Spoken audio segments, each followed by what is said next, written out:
After my car accident, my parents and sisters went on a trip and ignored my 7-year-old son while spending $95,000 of my savings, so I secured my accounts and cut them off. 2 hours later, they called me in shock. The first thing I noticed when I woke up was the deafening silence. Hospitals were supposed to be noisy. Monitors beeping, nurses talking, machines whirring. But all I heard was my own ragged breathing. I blinked against the harsh fluorescent lights. My body ached, as if it had been through a war. The last thing I remembered was the truck's headlights blinding me, the sickening crunch of metal, and then nothing.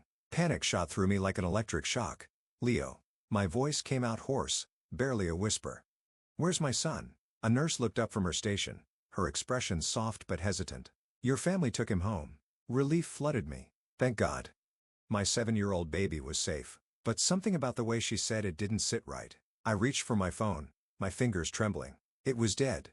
"Can you charge this for me?" I asked. She nodded, plugging it in. "Your family visited yesterday," she said after a moment, choosing her words carefully. "Yesterday? Then, why weren't they here now?" A sick feeling curled in my stomach. I waited, heart pounding, until my phone had enough charge to turn on.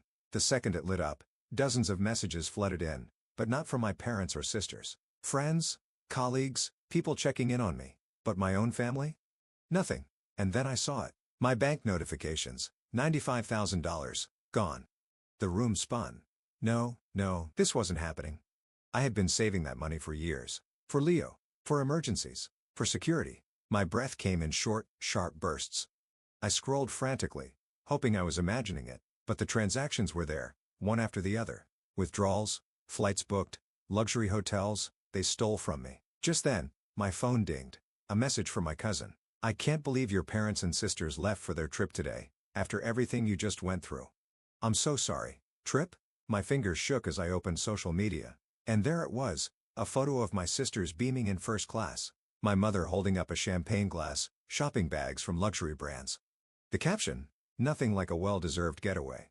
Time to enjoy life to the fullest." The world blurred with rage. They took my money, left my son, and went on vacation.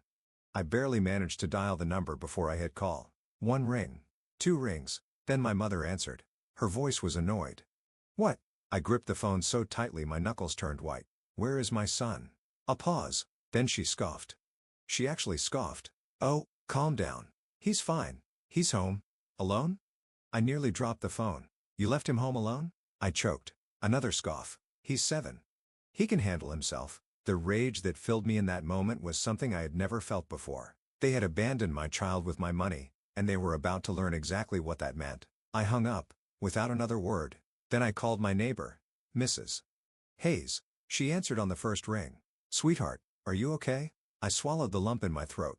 "Mrs. Hayes, my son. Is he?" "He's with me," she said softly. "Your family left him alone." He knocked on my door, terrified. Tears burned my eyes. That was it. That was the last straw. I dialed my bank. "Freeze all my accounts," I ordered. "Now." Then, I called my lawyer. They thought they could steal from me and get away with it? They had no idea who they were dealing with. 2 hours later, my phone rang. It was my mother. I answered. "What did you do?" she demanded. I smiled coldly. "Enjoying your trip?" Silence. Then my sister's voice cut in. Hysterical. "We tried using the cards, but they're all locked. We're stuck." "What did you do?" I leaned back, savoring the moment. "I secured what's mine." They spluttered, furious, panicking. "You're leaving us stranded?" I laughed. A low, dark laugh. "You stranded yourselves." And then, for the first time in my life, I hung up on them. The next day, my phone rang again. I let it go to voicemail. I played it later, just to hear the desperation. It was my mother, her voice trembling. "I didn't think it would turn out like this," she said, sounding genuinely afraid. "We thought you'd forgive us. You always do." She paused. "Please. We need you." I stared at the phone for a long time. And then, for the first time ever, I deleted the message. The weight of their choices, not mine, settled like a storm cloud over them. And for the first time in my life, I felt something I had never felt before when it came to my family. Absolute freedom. No guilt. No obligation. No second guessing. Just freedom. I sat on my bed, my body still sore from the accident, my mind still processing everything. My phone lay beside me, still vibrating every few minutes with their desperate calls. I ignored every single one. Instead, I turned my attention to Leo. He sat beside me, holding his stuffed dinosaur, his comfort toy. His little fingers clutched it so tightly, his knuckles were pale. He had been holding in his feelings this whole time, trying to be brave. But, I knew my baby. I knew the moment I pulled him into my arms, it would all come pouring out. And, I was right. His little body shook against mine. His sobs muffled against my hospital gown.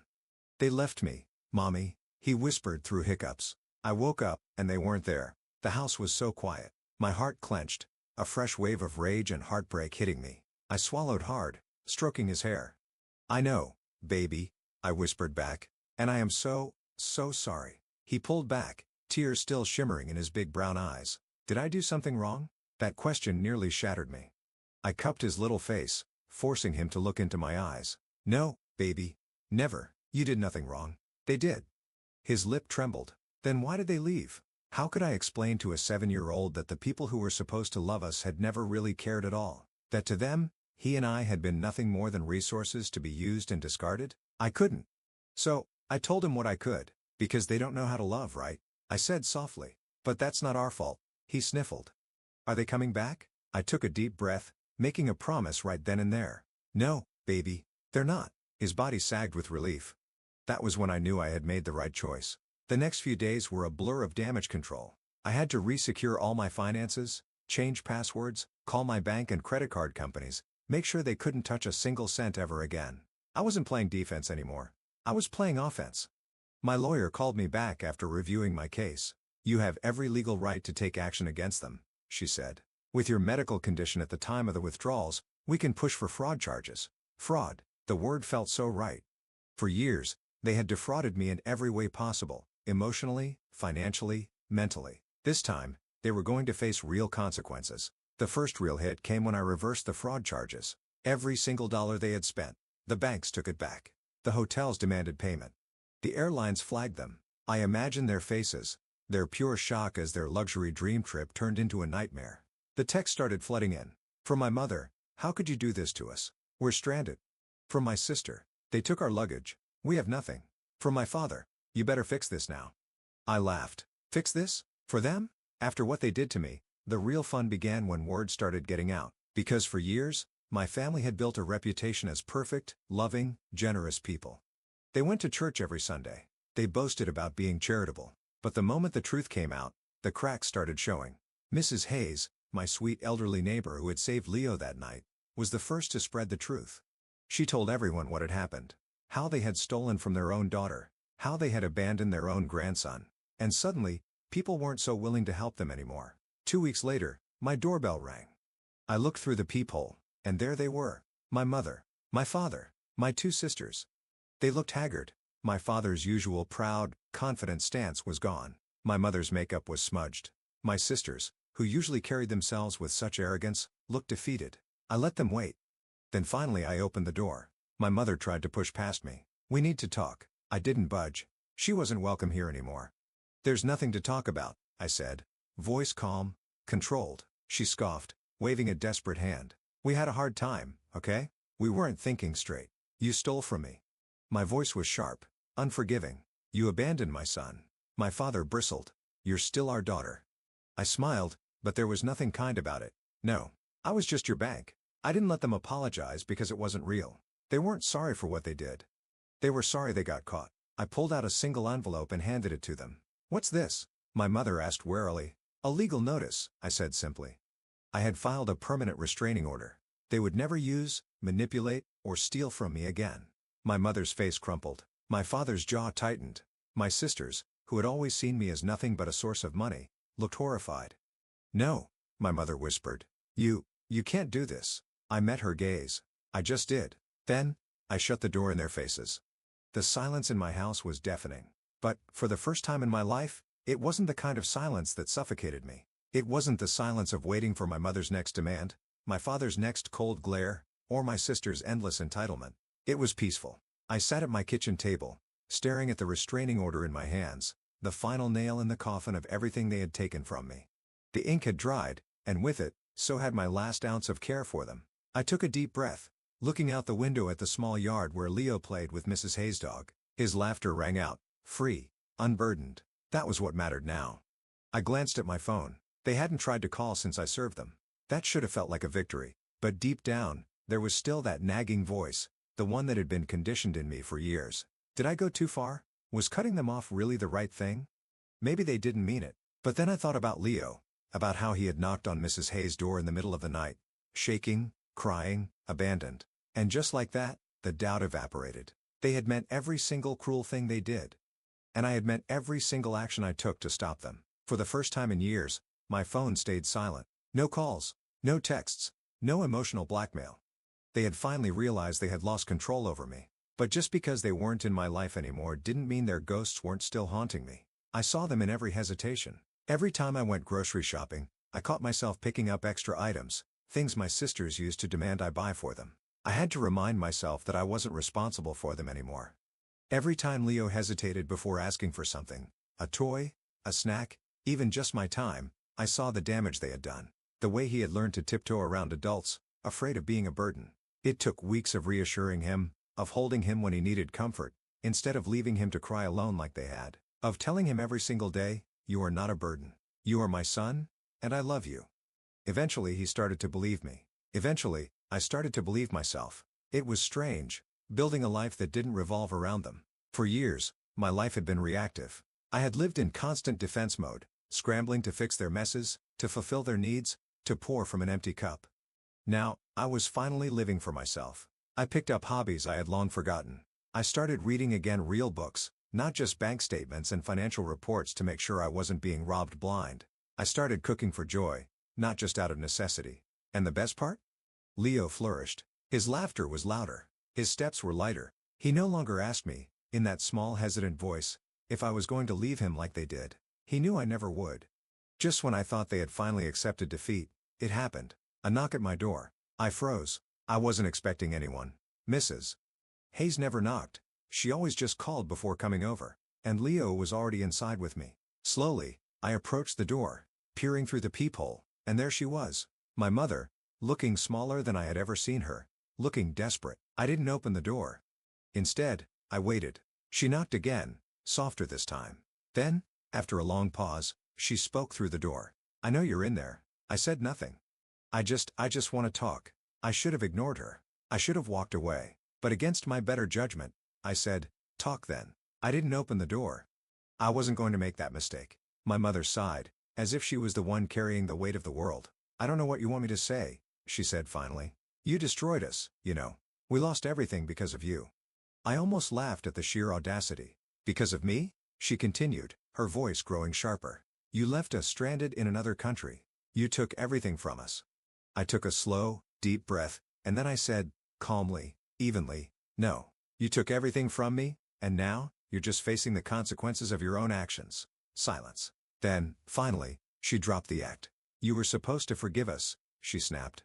"Ah, there it was. That's what you always do," she continued, her voice rising. "You always forgive us. You always come back. But this time, I cut her off. This time, I finally learned my lesson." And then, without another word, I walked away from the door. Let her talk to the wood. Saying no was the most powerful thing I had ever done. No to manipulation. No to guilt. No to allowing them back into my life. My mother stayed outside for almost an hour. Eventually, she left. And for the first time in my life, I felt completely, utterly free. Healing wasn't instant. It took time. There were still moments where I found myself reaching for my phone, instinctively expecting a call from them, expecting another crisis I had to fix. But the calls never came. And, for the first time in my life, I was okay with that. Months passed. Leo started school again, and for the first time, he didn't look over his shoulder, waiting for someone to leave him. I got a new job, one that actually made me happy. I built a support system, real friends who actually cared about me, and I thrived without them. One day, long after it all happened, Leo curled up beside me on the couch. He looked up at me, his big brown eyes filled with something I hadn't seen in a long time. "Peace, Mommy?" he asked softly. "Yeah, baby, I'm happy now." Tears burned in my eyes. I kissed his forehead, my heart swelling. "Me too, baby," I whispered. "Me too." And for the first time in my life, I really, truly meant it. As I lay in bed that night, staring at the ceiling, a realization hit me, a simple yet powerful truth. I had spent so much of my life trying to be the good daughter, trying to be the fixer, the problem solver, the one who held everything together. And where had it gotten me? Abandoned. Used. Betrayed. But now, Now, I was free. Leo was safe. He was loved. He was thriving. I had built a life that was mine. I had people who actually cared about me, Miss Hayes, my coworkers, even the few old friends who had always told me I deserved better. For the first time, I believed them. I believed in me. A few weeks later, my phone lit up with a notification. An email from my father. The subject line, "We need to talk." I didn't open it. I didn't need to because I already knew what it said. Some sob story? Some attempt to manipulate me? Some last-ditch effort to drag me back into their control? But that bridge was burned to ashes. So I did the only thing left to do. I deleted the email. And I never looked back. I always wondered if they would try one last time, show up at my door, make some grand, dramatic plea. But they didn't. And honestly, I think they knew. They knew that I was no longer the person they could control. They knew I wasn't afraid of them anymore. They knew that this time, they had pushed too far. And when a narcissist realizes they've lost control, they disappear. Just like that, they were gone. And I felt nothing but relief. One evening, as Leo and I sat on the porch, Mrs. Hayes brought over a fresh batch of cookies. "Thought you two could use some extra sweetness," she said with a wink. Leo grinned, grabbing a cookie with both hands. And in that moment I realized something. Family isn't about blood. It's about love. It's about the people who stay. The people who choose you, not for what you can give them, but simply for who you are. And as I laughed with my son and our newfound family, I knew one thing for certain. We were finally, truly home.